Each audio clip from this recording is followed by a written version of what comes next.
ಸ್ವಾಮಿ, ಬೇರೆ ಭಾಷೆಗಳಿಂದ ಈಗ ಏನು ತಗೊಳ್ಬಾರ್ದು? ಆಗಲ್ಲ ಮಹಮ್ಮದ್. ನೆರೆಹೊರೆಯ ಭಾಷೆಗಳಲ್ಲಿ ಕೊಡುಕೊಳ್ಳುವಿಕೆ ನಡೆಯಬೇಕು. ಇದು ಜೀವಂತ ಭಾಷೆಯ ಲಕ್ಷಣ. ಕನ್ನಡಕ್ಕೆ ಪರ್ಷಿಯನ್, ಪೋರ್ಚುಗೀಸ್, ಸಂಸ್ಕೃತದ ಭಾಷೆಯ ಪದಗಳು ಕನ್ನಡಕ್ಕೆ ಸೇರಿವೆ. ಸ್ವಾಮಿ, ಈ ಪರ್ಷಿಯನ್ ಭಾಷೆಯ ಪದಗಳು ಕನ್ನಡಕ್ಕೆ ಯಾವಾಗ ಬಂದವು? ನೋಡು ಮಲ್ಲೇಶ, ಕನ್ನಡಕ್ಕೆ ಮಹಮ್ಮದಿಯರ ಆಳ್ವಿಕೆಯ ಕಾಲದಲ್ಲಿ ಪರ್ಷಿಯನ್ ಭಾಷೆಗಳು ಬಂದವು. ನಮಸ್ಕಾರ ಗುರುಗಳೇ. ಓ, ಏನಮ್ಮ ರಾಜಲಕ್ಷ್ಮಿ, ನೀನ್ ಇಲ್ಲೇಕೆ ಬಂದೆ? ಗುರುಗಳೇ, ನನ್ನ ಅಣ್ಣ ಮಲ್ಲೇಶನನ್ನು ಹುಡುಕುತ್ತಾ ಬಂದೆ. ಏನದು ಕೈಯಲ್ಲಿ? ಇವತ್ತಿನ ಪ್ರಮುಖ ಸುದ್ದಿ ಏನು? ಗುರುಗಳೇ, ದವಲತ್ತಿನಿಂದ ವರ್ತಿಸಿದ ಸರ್ಕಾರದ ಅಧಿಕಾರಿಗಳಿಗೆ ಜನರಿಂದ ಏಟು, ಕಚೇರಿಗೆ ತಹಶೀಲ್ದಾರರಿಂದ ಬೀಗ ಎಂದು ಇದೆ ಗುರುಗಳೇ. ಇನ್ನೊಮ್ಮೆ ಓದು. ಗುರುಗಳೇ, ದವಲತ್ತಿನಿಂದ ವರ್ತಿಸಿದ ಸರ್ಕಾರದ ಅಧಿಕಾರಿಗಳಿಗೆ ಜನರಿಂದ ಏಟು, ಕಚೇರಿಗೆ ತಹಶೀಲ್ದಾರರಿಂದ ಬೀಗ ಎಂದು ಇದೆ ಗುರುಗಳೇ. ನೋಡಿ, ಆ ವಾಕ್ಯದಲ್ಲಿರುವ ದವಲತ್ತು, ಸರ್ಕಾರ, ಕಚೇರಿ ಇವೆಲ್ಲವೂ ಪರ್ಷಿಯನ್ ಭಾಷೆಗಳು. ಪರ್ಷಿಯನ್ ಭಾಷೆಯ ಪದಗಳು ನಮಗೆ ತಿಳಿದೋ ಭಾಷೆಯ ಪದಗಳು.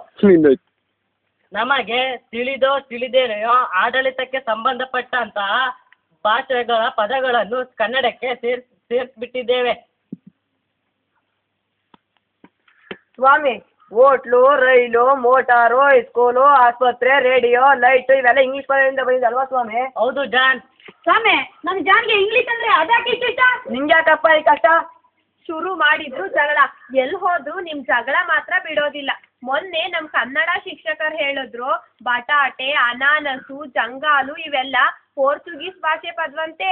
ಇಲ್ಲಿವರೆಗೆ ನಾನು ಇದೆಲ್ಲ ಕನ್ನಡ ಭಾಷೆ ಪದಗಳೇ ಅಂತ ತಿಳ್ಕೊಂಡ್ಬಿಟ್ಟಿದ್ದೆ.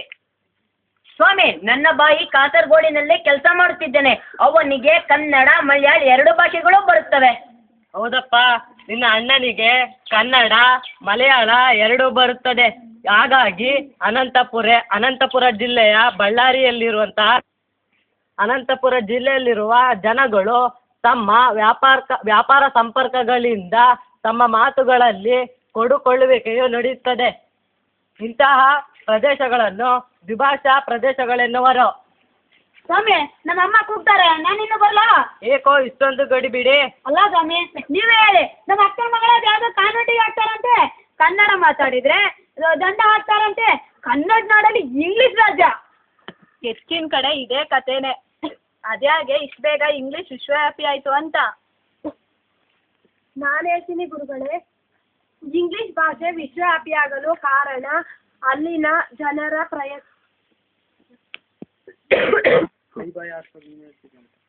ಆಂಗ್ಲ ಭಾಷೆ ವಿಶ್ವವ್ಯಾಪಿಯಾಗಲು ಅಲ್ಲಿನ ಜನರ ದೇಶಾಭಿಮಾನ, ಸಾಹಸ ಮುಂತಾದವುಗಳೇ ಆಗಿವೆ. ಅಲ್ಲಿನ ಪಂಡಿತರು ದೇಶ ವಿದೇಶಗಳ ಭಾಷೆ ಹಾಗೂ ಸಾಹಿತ್ಯವನ್ನು ಮುಕ್ತ ಮನಸ್ಸಿನಿಂದ ಅಭ್ಯಾಸ ಮಾಡಿದರು. ಅಲ್ಲದೆ ಅಲ್ಲಿನ ರಾಜಕಾರಣಿಗಳು, ವಿಜ್ಞಾನಿಗಳು, ಅರ್ಥಶಾಸ್ತ್ರಜ್ಞರು ಆಂಗ್ಲ ಭಾಷೆಯನ್ನೇ ಬಳಸಿದರು. ಅಲ್ಲದೆ ಅಲ್ಲಿನ ಮಹಾಮೇಧಾವಿಗಳು ತಮ್ಮ ಆಸೆ, ಆಕಾಂಕ್ಷೆ ಮತ್ತು ವಿಚಾರಗಳನ್ನು ತಮ್ಮ ಭಾಷೆಯಲ್ಲೇ ಹೇಳಬೇಕೆಂಬ ಉಜ್ವಲ ಅಭಿಮಾನವುಳ್ಳವರಾಗಿದ್ದರು. ಆದ್ದರಿಂದ ಆಂಗ್ಲ ಭಾಷೆಯು ಇಂದು ನಾವು ನೋಡುವಷ್ಟು ಎತ್ತರಕ್ಕೆ ಬೆಳೆದು ನಿಂತಿದೆ. ಸ್ವಾಮಿ, ನಾನು ಅನ್ಕೊಂಡ ಪ್ರಕಾರ ಯಾವ ಭಾಷೆಯು ಮೇಲೂ ಅಲ್ಲ ಕೀಳು ಅಲ್ಲ, ಅದಕ್ಕೆ ಅದರದ್ದೇ ಆದ ಸ್ಥಾನವಿದೆ. 4 ಜನ ಆಡೋ ಭಾಷೆಗೂ 40 ಲಕ್ಷ ಜನ ಆಡೋ ಭಾಷೆಗೂ ಸತ್ಯ ಮತ್ತು ಸತ್ವದೃಷ್ಟಿಯಿಂದ ಯಾವುದೇ ವ್ಯತ್ಯಾಸವಿಲ್ಲ. ಪ್ರಕಾಶಣ್ಣ, ಸಿಂದಂತ ಮಾತು ಹೇಳ್ದೆ ಕಣಣ್ಣ. ನಮ್ಮ ಭಾಷೆನ ಬೆಳೆಸ್ಬೇಕು ಅಂತ ಹೇಳಿದ್ರೆ ಬೇರೆ ಭಾಷೆನ ವಿರೋಧಿಸ್ಬೇಕು ಅಂತ ಅಲ್ಲ. ನಮ್ಮ ಭಾಷೆನ ಬೆಳೆಸ್ಬೇಕು ಅಂತ ಹೇಳಿದ್ರೆ ಮೊದಲು ಅದನ್ನ ನಾವು ಬಳಸ್ಬೇಕು. ಆಗ ಅದು ತನ್ನಷ್ಟಕ್ಕೆ ತಾನೇ ಬೆಳೀತದೆ. ಸರಿಯಾಗಿ ಹೇಳ್ದಿರ ಲಕ್ಷ್ಮಿ. ನಿನ್ ಮಾತು ಕೇಳಿದ್ರೆ ಎಂತರಿಗೂ ಭಾಷಾಭಿಮಾನ ಹುಟ್ಟಿ ಬರಲೇಬೇಕು. ಇದನ್ನು ಅರಿತಂತಹ ನಮ್ಮ ಕನ್ನಡದ ಕವಿಗಳು ತಮ್ಮ ಅನುಭವ ಸಾರವನ್ನು ಸುಲಭವೂ ಸಹಜವೂ ಸುಂದರವಾಗಿಯೂ ಅಭಿವ್ಯಕ್ತಪಡಿಸಿದ್ದಾರೆ.